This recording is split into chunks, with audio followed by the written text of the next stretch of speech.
Shalom Bapak Ibu Saudara-saudara sekalian dimanapun berada. Mari sejenak kita tinggalkan segala kesibukan kita. Kita mau fokus, kita mau serius datang menghadap Elohim Yahweh yang Maha Mulia. Kita tundukkan kepala kita berdoa. Bapa kami yang di surga, Allah yang disembah Abraham, Ishak dan Yakub. Elohim Yahweh yang Maha Mulia, yang Maha Kuasa. Ini kami anak-anak-Mu kembali datang menghadap Engkau ya Bapa. Sungguh-sungguh kami mau berubah, sungguh-sungguh kami mau diperbaharui untuk menjadi anak kesukaan-Mu. Tolong kami ya Bapa, kiranya pujian dan penyembahan yang kami sampaikan saat ini berkenan di hadapan-Mu. Terpujilah Bapa di surga, Tuhan kami Yesus Kristus, sejak kekal sampai kekal. Amin.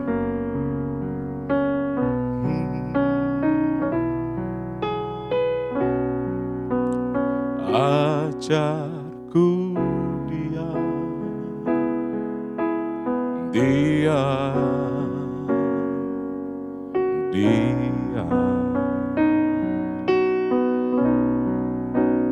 dalam segala hal ku bawa di hadapan-Mu.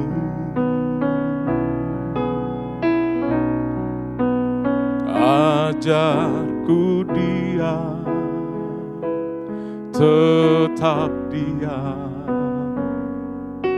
Ia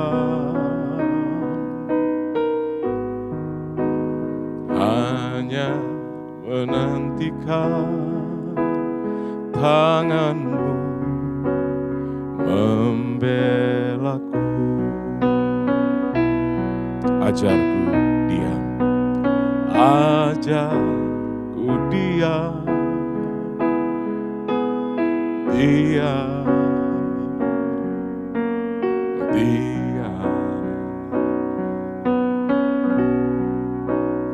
Dalam segala hal ku bawa di hadapan-Mu.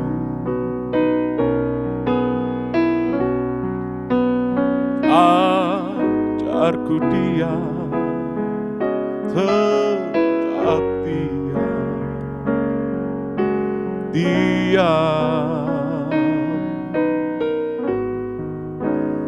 hanya menantikan tangan-Mu membelaku. Ajarku tidak membalas, ajarku tidak membalas mereka yang menyakitiku. Seperti Yesus Tuhanku mengampuni dan selalu mengasihi.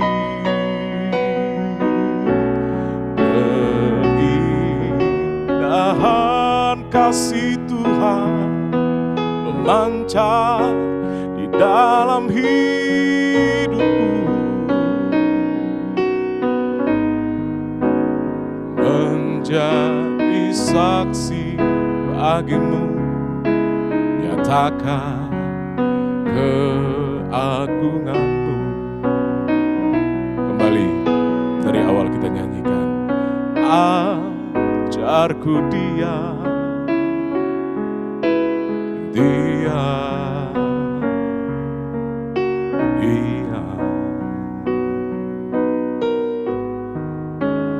Dalam segala hal ku bawa di hadapan-Mu. Ajarku Dia, tetap Dia. setia, hanya menantikan tanganmu membelaku. Ajarku tidak membalas, ajarku tidak membalas mereka yang menyakitiku.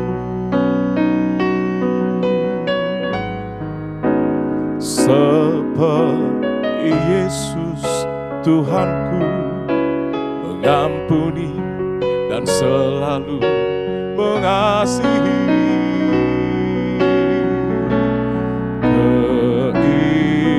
Keindahan kasih Tuhan memancar di dalam hidupku, menjadi saksi bagimu. Nyatakan keagunganmu. Ajarku tidak membalas, ajarku tidak membalas mereka yang menyakitiku. Seperti Yesus Tuhanku mengampuni dan selalu mengasihi.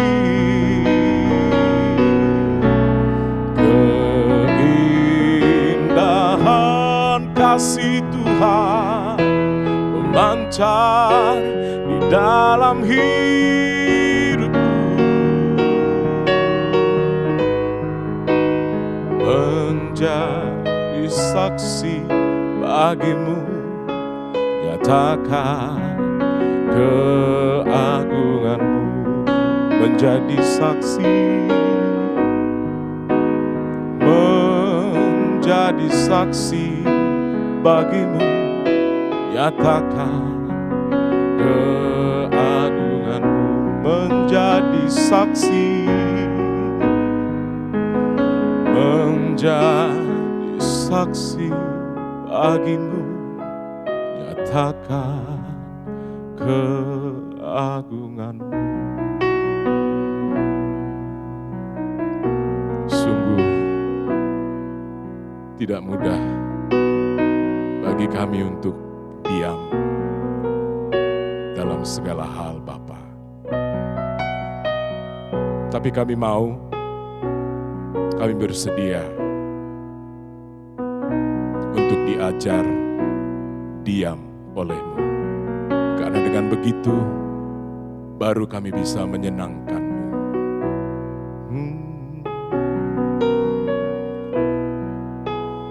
Ku hanya ingin mengasihi-Mu dengan segenap hati dan jiwaku, dengan segenap akal, budi dan kekuatanku, hari ini dan selamanya. Ku hanya ingin menyenangkan-Mu, segala perkara setiap waktu. Sejak ku hidup di bumi sampai di surga, hari ini dan selamanya, menyenangkan-Mu, menyenangkan-Mu. Senangkan Tuhan dalam segala perkara,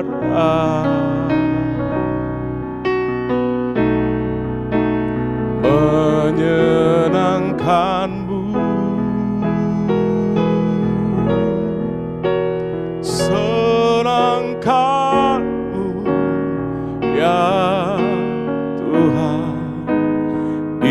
dimanapun ku berada, senangkan Tuhan. Dengan lebih tulus kita sampaikan, ku hanya ingin mengasihimu dengan segenap hati dan jiwaku, dengan segenap akal, budi dan kekuatanku, hari ini dan selamanya. Ku hanya ingin menyenangkanmu, segala perkara setiap waktu, sejak ku hidup di bumi sampai di surga, hari ini dan selamanya.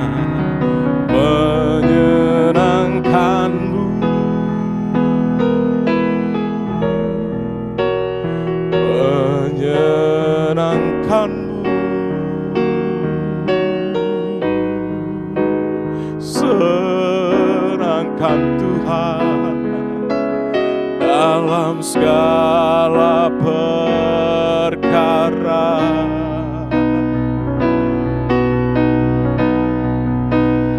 Menyenangkanmu, senangkanmu, ya Tuhan, dimanapun ku berada, senangkan Tuhan. Menyenangkanmu, menyenangkanmu,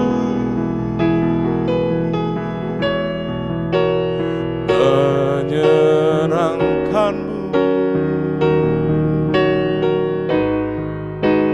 senangkan Tuhan dalam segala perkara.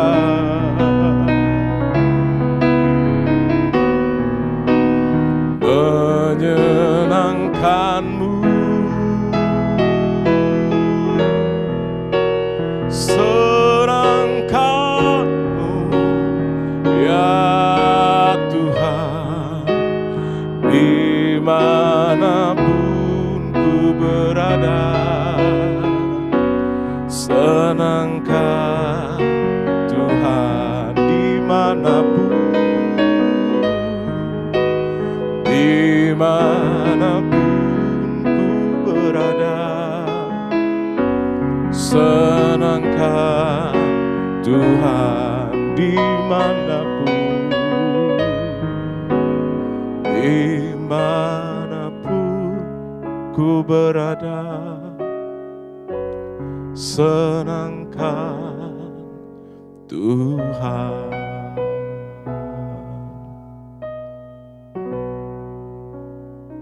Mari kita berdoa terlebih dahulu.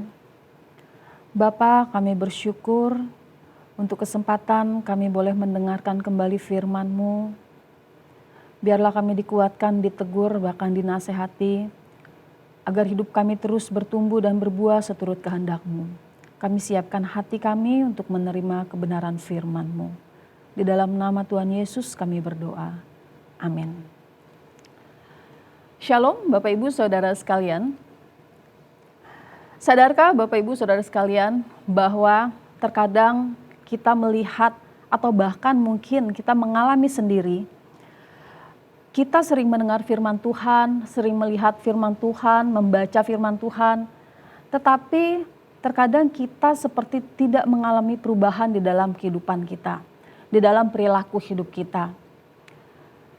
Kita kerap kali melihat ada orang-orang yang cakap sekali berbicara tentang firman Tuhan, bahkan cakap berdiskusi, bahkan berdialog, bahkan berdebat, mungkin di media sosial ataupun mungkin kita bertemu dengan mereka Tetapi di sisi lain kita melihat perilaku hidupnya sepertinya tidak memperlihatkan apa yang dibicarakan, tidak memperlihatkan firman Tuhan yang dihidupi di dalam kehidupannya, tidak memperlihatkan bahwa firman Tuhan itu berbuah di dalam kehidupannya.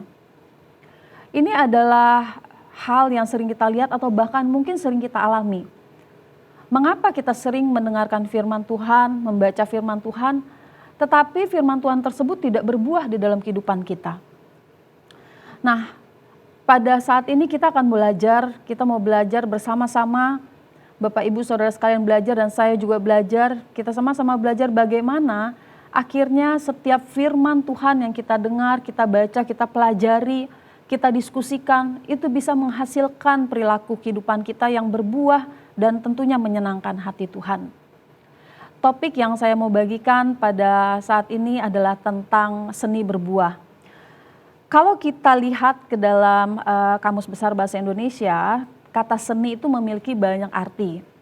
Salah satu artinya yaitu keahlian membuat karya yang bermutu, yang dilihat dari segi kehalusannya, keindahannya, dan sebagainya. Atau juga karya yang diciptakan dengan keahlian yang luar biasa. Jadi kita bisa simpulkan bahwa kata seni ini memiliki arti sebuah keahlian untuk membuat karya yang bermutu. Kenapa saya ambil judul seni berbuah?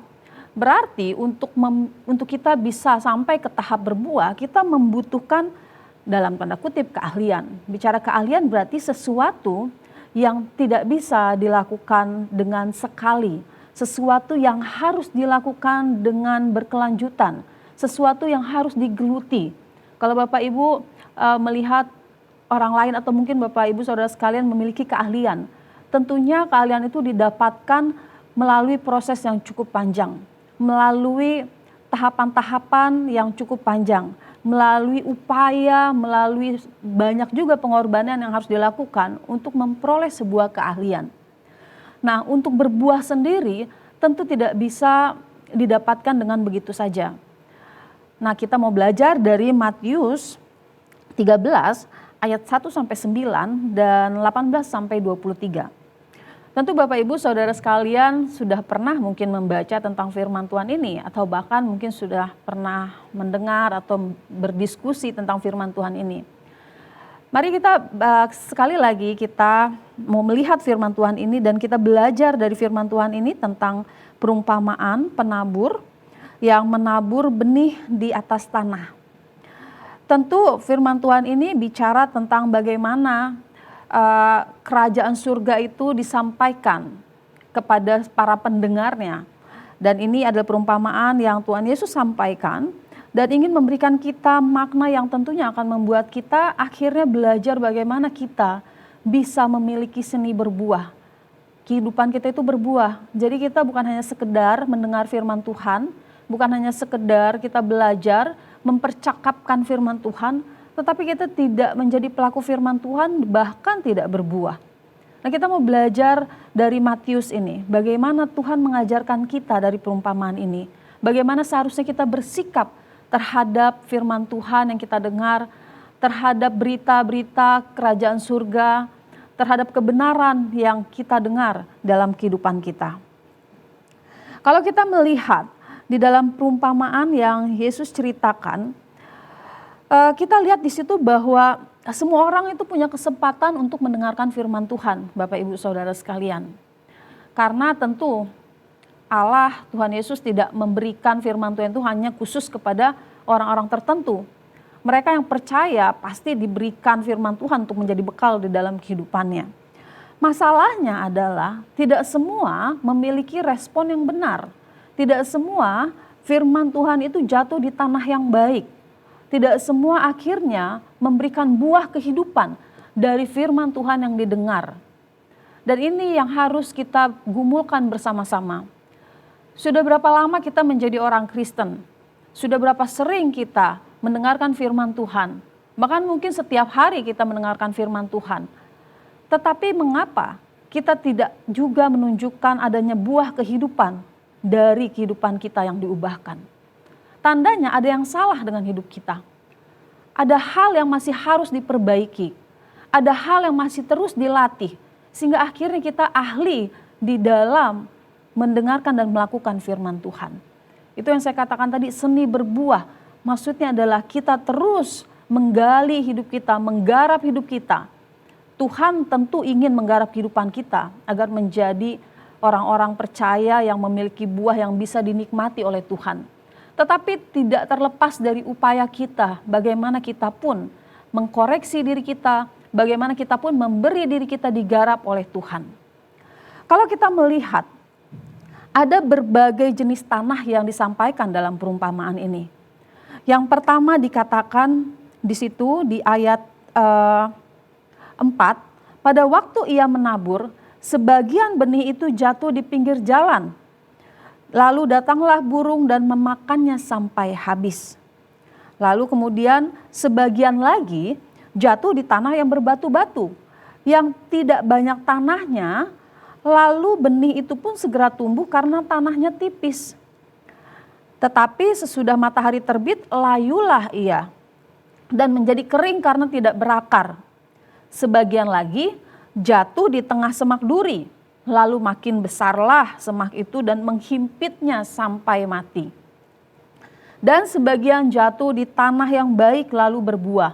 Ada yang 100 kali lipat, ada yang 60 kali lipat, ada yang 30 kali lipat. Ini perumpamaan yang disampaikan Tuhan Yesus. Di dalam perumpamaan ini ada arti yang ingin disampaikan. Dan kita bisa lihat artinya itu di ayat 18 sampai dengan ayat 23. Ketika para murid bertanya mengapa disampaikan perumpamaan itu, Tuhan Yesus menyampaikan alasannya dan Tuhan Yesus pun akhirnya menceritakan arti dari perumpamaan itu. Dan kita bisa lihat artinya bahwa kepada setiap orang yang mendengar firman tentang kerajaan surga, tetapi tidak mengerti, datanglah si jahat dan merampas yang ditaburkan dalam hati orang itu. Itulah benih yang ditaburkan di pinggir jalan. Bapak Ibu Saudara sekalian, ayat ini mau menyampaikan kepada kita sebuah fakta yang tidak bisa kita pungkiri. Bahwa ketika firman disampaikan, di sini dikatakan firman tentang kerajaan surga. Firman tentang kerajaan surga berarti firman tentang kedatangan Yesus, firman tentang kehidupan kita nanti di langit baru, bumi dan baru. Bukan kehidupan saat ini tentunya. Tuhan Yesus menawarkan sebuah berita kerajaan surga, sebuah berita sukacita. Firman tentang sukacita, firman tentang kehidupan kekal. Tetapi ketika disampaikan, ada juga orang yang tidak mengerti. Mengapa tidak mengerti? Di sini dikatakan, datanglah si jahat dan merampas yang ditaburkan dalam hati orang itu. Itulah benih yang ditaburkan di pinggir jalan. Ada orang yang tidak bisa mengerti kebenaran firman Tuhan, Bapak Ibu Saudara sekalian. Kenapa? Karena dia tidak mau memahami tentang kerajaan surga. Kenapa tidak mau memahami tentang kerajaan surga? Karena hatinya tertaut kepada kerajaan di dunia ini. Hatinya tertaut kepada keindahan dunia ini. Sehingga untuk memikirkan tentang kerajaan surga saja mungkin tidak pernah terbersit. Kenapa? Kerajaan surga itu kan sesuatu yang kita tidak bisa lihat sekarang. Sesuatu yang mungkin tidak ada di dunia ini. Kerajaan surga itu sesuatu yang tidak ditawarkan oleh dunia. Dan mungkin untuk bisa memahaminya, kita memang harus percaya kepada mereka yang menawarkannya, kepada Dia yang menawarkannya, yaitu Tuhan Yesus sendiri. Bicara tentang kerajaan surga berarti bicara tentang kehidupan kekal, kehidupan di selain kehidupan sekarang, kehidupan yang akan kita nikmati setelah kematian. Berarti memang mungkin kita belum menikmatinya secara fisik saat ini. Dan ada orang yang mungkin tidak sabar, bahkan mungkin tidak percaya bahwa ada kehidupan setelah kematian. Untuk apa pusing untuk waktu-waktu yang kita nggak tahu akan datang, maka aku akan menikmati hidup yang bisa kunikmati saat ini. Nah, untuk orang-orang itu mereka tidak akan pernah bisa mengerti tentang kerajaan surga. Karena hatinya terpaut oleh keindahan dunia. Hatinya terpaut oleh kenikmatan dunia. Maka sampai kapanpun dia tidak akan pernah mengerti tentang kerajaan surga. Bagaimana mau mengerti? Niat saja mungkin tidak. Sehingga ketika firman disampaikan, apa yang terjadi? Ya berlalu begitu saja. Dia dengar firman Tuhan, tapi nggak bisa mengerti. Dia tahu, dia dengar firman Tuhan, dia belajar firman Tuhan, tapi sulit untuk mengerti. Kenapa? Karena sudah punya konsep yang terikat kepada dunia. Konsep yang salah tentang kerajaan surga. Kerajaan surga bisa dinikmati tentu suasananya ya, kalau kita mau katakan mungkin kita bisa nikmati sekarang. Tetapi realnya kerajaan surga itu akan ada ketika kita sudah meninggal. Ketika suatu saat nanti Tuhan Yesus menjemput kita di awan-awan kemuliaannya. Dan kita akan dibawa ke sana. Dan itu tidak kita lihat sekarang. Dan tidak sedikit orang yang mungkin tidak sabar. Tidak bertahan di dalam pengharapan.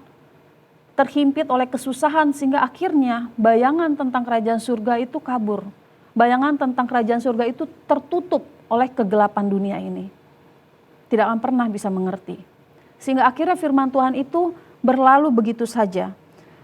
Diambil oleh si jahat dan akhirnya ya tentu tidak akan pernah bisa berbuah. Nah itu tanah itu yang ditaburkan di pinggir jalan. Lalu ada lagi yang Tuhan Yesus katakan. Ada juga loh tipe pendengar yang mendengar senang gitu ya dengan firman Tuhan, tetapi sesaat tidak bisa bertahan sampai pada kesudahannya tentunya. Dia senang dengar firman Tuhan. Wah, mungkin kalau di gereja sampai tersentuh gitu ya, sampai nangis-nangis. Tapi begitu keluar dari gedung gereja, seperti tertinggal di gereja itu firman Tuhan. Kenapa? Karena ketika keluar sudah lagi melihat tawaran-tawaran dunia.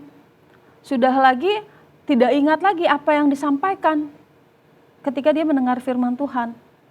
Akhirnya sesaat saja. Itu dikatakan benih yang ditaburkan di tanah yang berbatu-batu. Orang yang mendengar firman itu di ayat 20 dan segera menerimanya dengan gembira. Senang sekali. Dia senang sekali mendengar firman. Wah, ini buat saya. Firman Tuhan ini buat saya. Firman Tuhan ini membentuk saya. Tetapi ketika bertemu dengan masalah, mental semua. Ketika bertemu dengan kesusahan, firman Tuhan itu tidak berakar. Sehingga akhirnya kembali lagi kepada kehidupan yang lama. Kembali lagi dengan pola pikir yang lama. Firman Tuhan tidak berakar di dalam konsep pemahaman dan jiwanya si pendengar tersebut. Akhirnya tidak berbuah juga. Bagaimana caranya agar berakar? Ya firman Tuhan harus terus didengarkan setiap hari dan harus berkelanjutan tanpa henti berproses di dalam kehidupan kita. Jadi terkadang tidak kelihatan tantangannya ketika kita belum menemukan masalah. Jadi ketika kita dalam keadaan yang baik-baik saja, keadaan yang menyenangkan, mungkin firman Tuhan tersebut enak didengar, menyenangkan telinga. Tetapi ketika sudah menyentuh ego kita, ketika firman Tuhan menuntut untuk kita mengorbankan diri, menuntut untuk kita memikul salib, kita tidak bertahan di situ. Kita tidak mau sesuatu yang merenggut kehidupan kita. Padahal barang siapa yang kehilangan nyawanya akan memperoleh nyawanya di dalam Tuhan. Justru mereka yang berani kehilangan nyawa, kehilangan kehidupan di dunia ini akan memperolehnya bersama dengan Tuhan. Tetapi tidak sedikit mereka, tidak sedikit orang-orang percaya yang justru mundur ketika menghadapi masalah. Ketika Tuhan minta, serahkanlah kehidupanmu untuk kubentuk. Sama dengan perumpamaan ini. Mereka seperti pendengar yang benihnya ditaburkan di tanah yang berbatu. Mendengar firman senang tapi nggak berakar, hanya sebentar saja bertahan. Jadi firman kalau istilahnya ya masuk kiri keluar kanan gitu ya. Senangnya di tengah sebentar ya gitu ya, lalu ya sudah tidak bertahan, tidak berakar. Sehingga akhirnya tidak menghasilkan buah perilaku yang benar dan baik di hadapan Tuhan.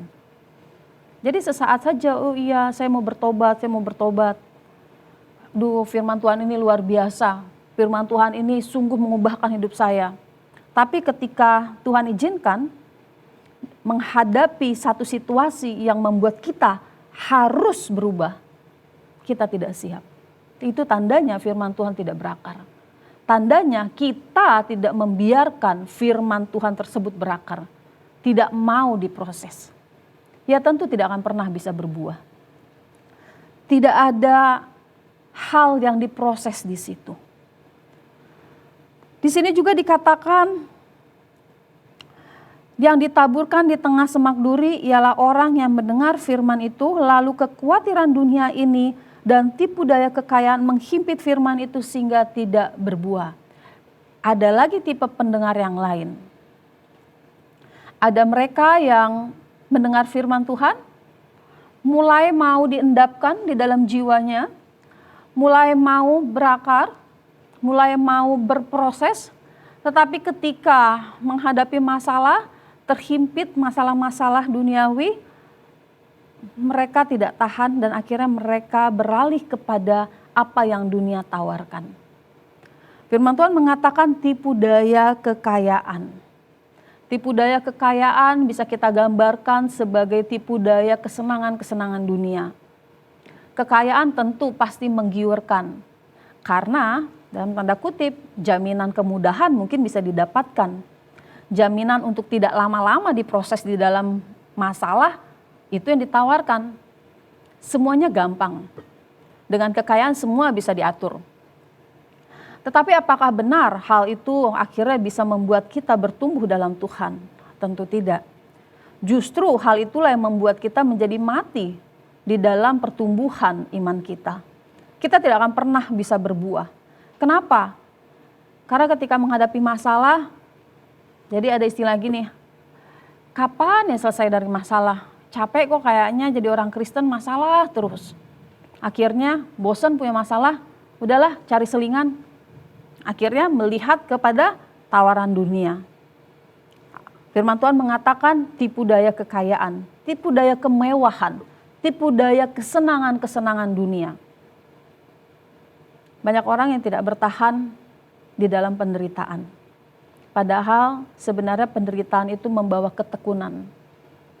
Dan biarlah ketekunan itu yang membawa kita akhirnya bisa berbuah, bisa memiliki firman Tuhan yang berakar di dalam kehidupan kita. Bapak Ibu Saudara sekalian, firman Tuhan itu harus dihidupi secara permanen, harus dihidupi secara berkelanjutan.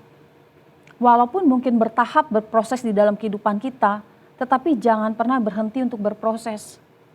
Mungkin kita belum maju, tapi jangan mundur. Mungkin kita sekarang lagi stuck, jangan terlalu lama di dalam posisi kita. Tuhan gak mau kita ada di posisi itu terus. Tuhan mau kita bertumbuh hari demi hari. Itulah mengapa firman Tuhan itu terus diperbaharui oleh Tuhan di dalam pengertiannya kepada setiap kita masing-masing. Itulah mengapa pentingnya kita bertemu dengan Tuhan setiap hari. Itulah mengapa kita perlu berkomunikasi dengan Tuhan, agar kita terus dikoreksi setiap hari. Salahku apa hari ini Tuhan? Apa yang masih kurang dalam hidupku? Apa yang belum berbuah, apa yang belum kuhasilkan? Atau apakah aku sudah berbuah pada hari ini? Jangan-jangan 24 jam dalam satu hari ini, hidupku tidak menjadi berkat bagi sesama. Justru aku menjadi penyebab permasalahan yang terjadi. Hendaknya kita menghindari hal tersebut. Orang yang hidupnya berbuah, pasti orang yang memiliki karakter yang agung. Pasti orang yang memiliki karakter yang tidak mau menyakiti sesamanya. Pasti mereka memiliki kerinduan untuk menjadi berkat bagi sesamanya. Ini secara sederhananya saja Bapak Ibu Saudara sekalian.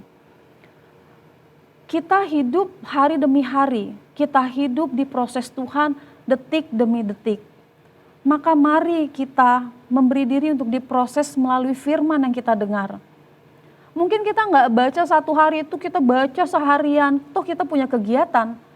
Tetapi di dalam saat teduh kita, ketika Tuhan menegur kita, pakailah itu untuk menjadi pedomanmu di sepanjang hari, agar engkau berbuah setiap hari.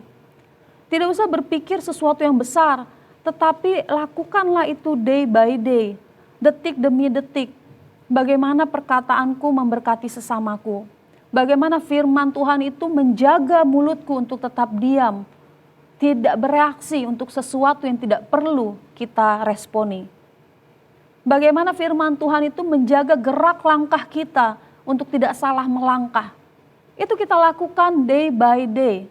Seseorang yang memiliki keahlian itu bukan dilakukan periode, bukan dilakukan seminggu sekali, bukan. Tetapi mereka pasti melakukannya secara berkelanjutan. Mereka melakukan setiap keahlian mereka itu pasti terus. Salah diperbaiki, sehingga akhirnya mereka tahu, bahkan belajar dari kesalahannya. Dan itulah yang kita mau lakukan. Kita mau berbuah oleh karena firman Tuhan. Maka kita harus memiliki seni untuk berbuah. Seni untuk berbuah itu apa sebenarnya? Tuhan sudah sampaikan di dalam firman Tuhan di Matius 13 ayat 23. Yang ditaburkan di tanah yang baik ialah orang yang mendengar firman itu dan mengerti. Dan karena itu ia berbuah. Bagaimana kita bisa berbuah? Satu, kita harus mendengarkan firman Tuhan. Bisa mendengar, bisa membaca, bisa diskusi. Intinya kita konsumsi firman Tuhan setiap hari. Dicatat Bapak Ibu Saudara sekalian, setiap hari. Dan ini harus dilakukan. Karena apa? Karena itulah yang menjadi pedoman kita. Itulah yang akan membentuk kita. Lalu mengerti. Bagaimana kita bisa mengerti firman Tuhan? Mindset kita harus berubah. Firman Tuhan diberikan untuk kita bisa memahami dan mengerti pikiran dan perasaan Allah. Bukan pikiran dan perasaan kita. Firman Tuhan diberikan agar kita bisa mengerti apa yang Allah kehendaki dari kehidupan kita. Jadi harus diubah, tidak semuanya itu untuk kita, melulu untuk kita. Tetapi semua harus diarahkan untuk kepentingan Tuhan. Makanya kita akan mengerti tentang firman Tuhan. Tuhan mau apa? Tuhan mau apa dalam hidupku? Tentu berkaitan dengan hidup kita, tetapi tujuannya harus Tuhan. Kalau tujuannya Tuhan itu bukan berarti Tuhan egois Bapak Ibu Saudara sekalian. Tapi Tuhan mau melibatkan kita di dalam setiap proyeknya Tuhan. Dan itu adalah sebuah kehormatan yang luar biasa. Sang pencipta melibatkan kita di dalam proyeknya. Itu luar biasa. Dan itu adalah sebuah kehormatan. Jadi kita kalau mau berbuah, dengar, konsumsi firman Tuhan setiap hari. Kita harus mengerti firman Tuhan tersebut. Dan yang penting adalah lakukan itu setiap hari. Jangan punya kecintaan terhadap dunia. Tetapi ubahlah mindsetmu untuk mencintai Tuhan dan kerajaannya. Kita harus berubah, kita harus berbuah, dan kita harus bertobat di dalam keseharian kita kalau kita masih jauh dari apa yang Tuhan kehendaki. Kiranya firman Tuhan ini bisa memberkati kita semua. Dan mari kita sama-sama berubah Bapak Ibu Saudara sekalian. Kita mau berbuah setiap hari. Kita koreksi diri, kita lihat apa yang harus diperbaiki dalam hidupku hari ini. Dari situ kita akan lihat suatu saat semua akan menghasilkan buah yang baik. Mari kita berdoa. Bapa, kami bersyukur untuk firman yang Tuhan sudah sampaikan. Biarlah kiranya firman ini terus berkarya dalam kehidupan kami. Dan kami mengikuti apa yang menjadi kehendak-Mu. Ampuni kami jika kami masih jauh dari setiap standar Tuhan. Bentuk kami terus Tuhan untuk menjadi penggenap firman-Mu dan kehidupan kami terus berbuah setiap hari. Di dalam nama Tuhan Yesus kami berdoa. Amin.